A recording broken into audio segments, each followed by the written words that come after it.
রাস্তায় যখন যায় কিছু পাগল ছাগল থাকে, ঘেউ ঘেউও করে। আজকে ঘেউ ঘেউ ধারে কাছে আসেনি, দূর থেকে ঘেউ ঘেউ করছিল। তো আমাদের দলের কর্মীরা তাদেরকে ভাগিয়ে দিয়েছে। এখন এই মুহূর্তে দাঁড়িয়ে আমাদের আইএসএফ এর যে অবস্থা, পাগলা কুকুরের চাইতেও খারাপ। যেখানে যাচ্ছি ঘেউ ঘেউ করছে। যতই নোংরামি করুক, যতই বদমাশি করুক, তৃণমূল কংগ্রেস ভাঙড়ে জিতবে। মানুষ তৈরি আছে। আর আমরা খুব পরিষ্কার করে বলছি,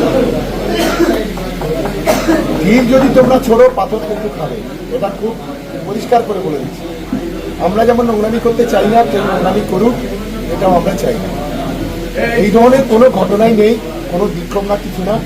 কয়টা পাগল ছাগল এসে একটু ঘেউ করছিল, তারা আস্তে আস্তে পরবর্তীকালে পাঠিয়ে দিচ্ছে।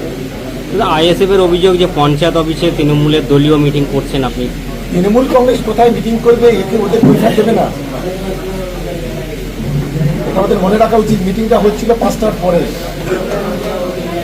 তৃণমূল কংগ্রেস কোথায় মিটিং করবে, কোন মিটিংয়ে যাবে, কাউকে হিসাব দেবে না। এটা আমাদের মনে রাখা উচিত।